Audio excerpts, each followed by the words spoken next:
What's up YouTube? Welcome back. A second video coming at you this week and the first part of a series that I wanted to put out there called Coach's Toolbox, things I wish I had known.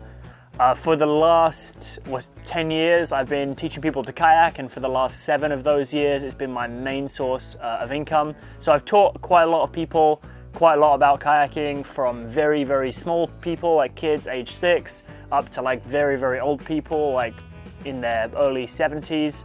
I've taught a lot of whitewater, I've taught a lot of freestyle kayaking. I've helped Team Canada freestyle kayaking team for 2015 Worlds. So I've got a bunch of knowledge and information about teaching kayaking and ways to kind of streamline the methodology that I didn't know when I first started. And what I wanted to do was just kind of distill some of that information and then give it back to you guys. And initially I was going to write this down as like an ebook or something, and then I decided I didn't really like writing that much, so I'm just going to put it on here as a video so you can listen to it, and there'll be a podcast audio version too on my podcast channel if you just want to straight up listen to it without having to see my face the whole time, which I appreciate. Like, I'm not cut up about it if that's what you want to do.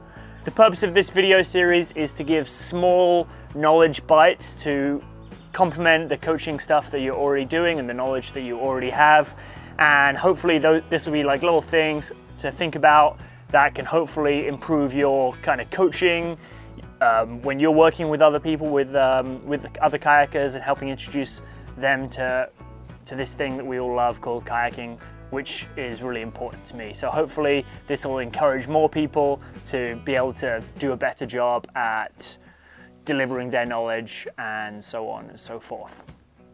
So this week, my little tidbit of information is all about building rapport with your students and building that trust.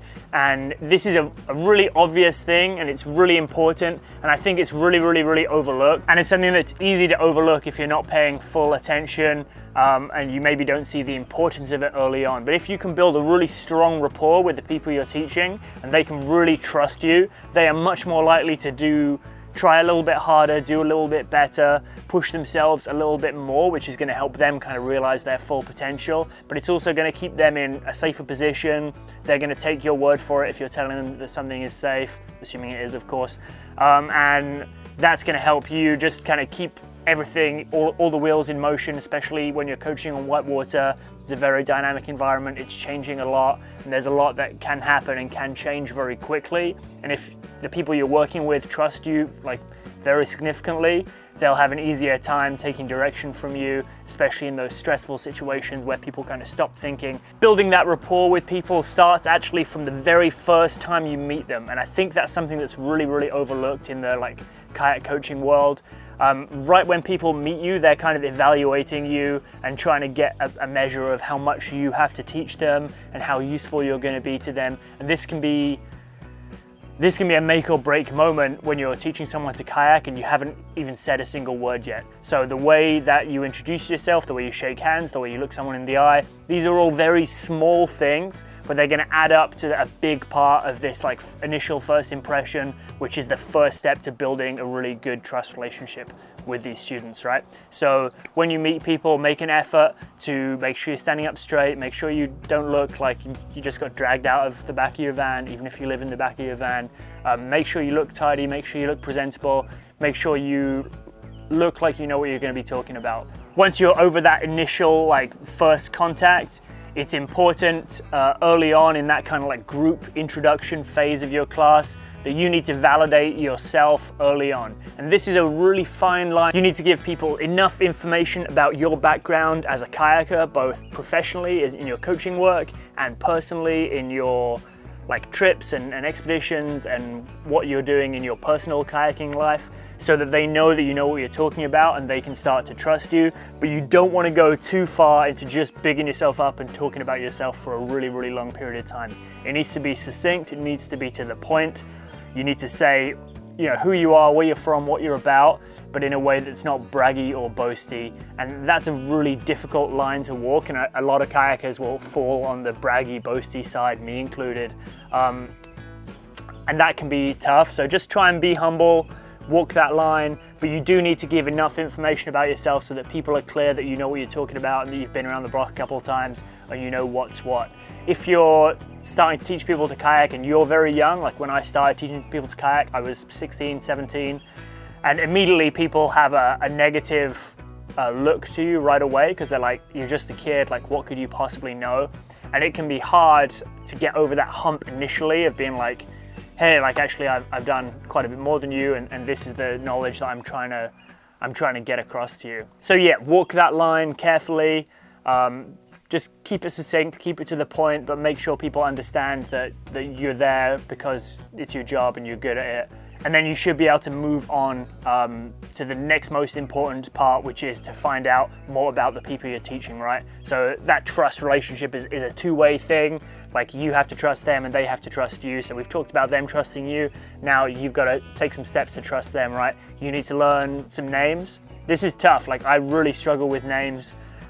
So what I quite often do is in that kind of introductory phase of our lessons, I try and learn a bit about someone, like where they're from, what their home river is, and then some kind of stupid piece of information like what their favorite vegetable is. And it sounds really stupid, but actually what I'm doing is using that like vegetable as like a little picture in my head to associate with someone's name. So when I see them and they said their favorite vegetable is broccoli, I'm like, okay, yeah, cool, broccoli, blah, blah, blah. And in my head, I can help make those connections a little bit easier. Just give me one more reference point when I see them, so that when I go over to them to give them feedback on something they're doing, I can start with their name, which is going to help a lot in terms of just building that bond, building that relationship, so that we can move forward quicker. And then the final thing I want to talk about really with building this relationship is, and this is especially true with beginners and people who are just learning to roll, it is if they need to be rescued, you want to be there to rescue them really quickly.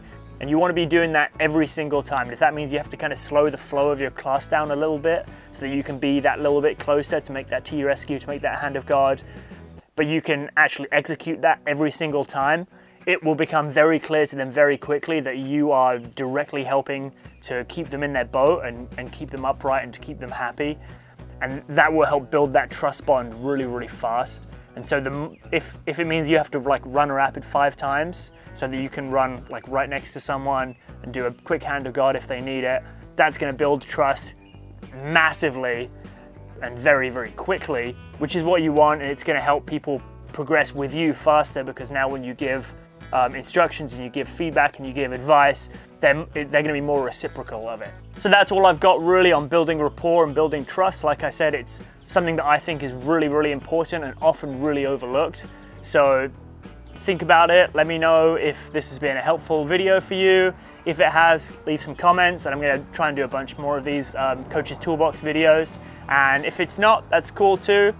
I won't be cut up either. Just leave a comment, let me know, and we'll go on from there. Yeah, that's all I've got to say on this one. I'll see you next Monday. Peace.